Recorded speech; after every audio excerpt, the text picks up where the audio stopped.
નમસ્કાર. શરીરના વિવિધ દુખાવાઓ આપણને અથવા તો આપણા ઘરે જે વડીલ છે એને થતા હોય અને આપણે દવા કરીને થાકી ગયા છીએ છતાં પણ સારું ન થતું હોય તો કેટલાક ઘરેલું ઉપાયો વિશે આજે આપણે ચર્ચા કરવી છે. નમસ્કાર, હું છું ભરત વરિયા. ચાલો શરૂ કરીએ.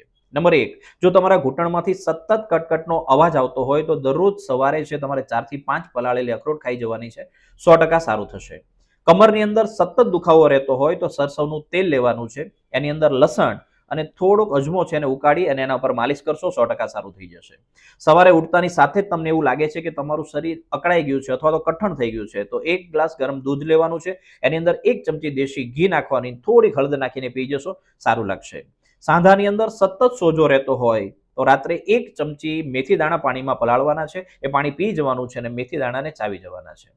આ ઉપરાંત બેસીને ઊભા થવામાં જો તમને તકલીફ થતી હોય તો જમવાની આદત તમારે નીચે બેસીને પાડવાની છે. નીચે બેઠા બેઠા જમશો, સારું થઈ જશે. નંબર 6, કોઈ પણ પ્રકારનો જૂનો દુખાવો તમારા શરીરમાંથી જતો જ ન હોય તો પારિજાતના 4 થી 5 પાંદડા લેવાના છે. એનો ઉકાળો બનાવી અને પીશો તો કોઈ પણ પ્રકારનો જૂનો દુખાવો તમારા શરીરમાંથી ગાયબ થઈ જશે. આ ઉપરાંત અન્ય કોઈ પણ સમસ્યાઓ જો તમારા શરીરની અંદર હોય તો કોમેન્ટ બોક્સની અંદર જણાવજો. હું તમને ચોક્કસ ઉપાય જણાવીશ. તમારા મિત્રો અને અન્ય વડીલો સાથે વિડીયોને શેર કરશો અને લાંબા, નિરોગી અને તંદુરસ્ત આયુષ્ય માટે મને ફોલો કરજો અને સબસ્ક્રાઇબ કરવાનું ભૂલતા નહીં. જય હિન્દ. મળીએ નવા વિડીયોની અંદર.